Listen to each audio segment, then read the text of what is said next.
আপনাদেরকে চায়নার ভাইরাল কয়েকটি রেসিপি দেখাবো যেগুলো চায়নাতে ব্যাপক জনপ্রিয়। প্রথমে দেখতে পাচ্ছেন এই রেসিপিটা ফ্যাক্টরিতে তৈরি হচ্ছে। এই যে আটা দেওয়া আছে এর ভেতরে আসলে ওই মশলাগুলো দেওয়া হলো যেগুলো আসলে পিঠার মধ্যে থাকে, ব্রেডের মধ্যে। এটা একটা ব্রেড তৈরি হচ্ছে ফ্যাক্টরিতে। খুব সুন্দর যত্ন করে পুরো প্রসেসিংটা তারা কমপ্লিট করে। দেখতে পাচ্ছেন কত যত্ন সহকারে এগুলা কমপ্লিট করছে। এই আটার বলগুলোকে কিন্তু আবার একটা চাপ দিয়ে বিস্কিটের মতো একটা শেপ দেওয়া হচ্ছে। তারপরে সম্ভবত এটা ঘি দেওয়া হচ্ছে উপরে। এরপরে চুলা থেকে বের হয়ে আসার পর দেখুন খুবই সুন্দর একটা ব্রেড।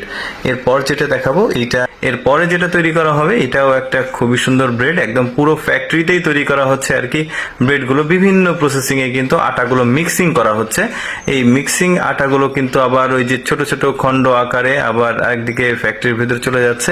এরপর এটাকে সুন্দরভাবে তেলে দেওয়া হচ্ছে। তেলে দেওয়ার পর এটা ধীরে ধীরে আরো ছোট ছোট খণ্ডে বিভক্ত হয়ে যাচ্ছে, বিস্কিটের মতো আর কি।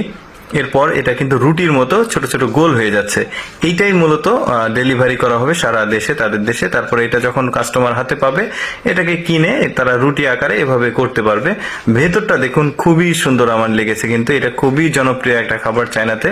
দেখতে পাচ্ছেন এখানে বিভিন্ন রকম বার্গারের মতো করে বিভিন্ন কিছু দিয়ে এটাকে খাওয়া যাবে। এরপরে একটা ভাইরাল রেসিপি দেখাবো।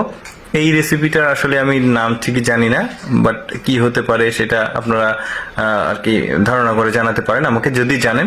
দেখেন খুব সুন্দর করে আসলে এই আটার বলগুলো, এর মধ্যে কিন্তু আরো কিছু কিছু দেওয়া আছে।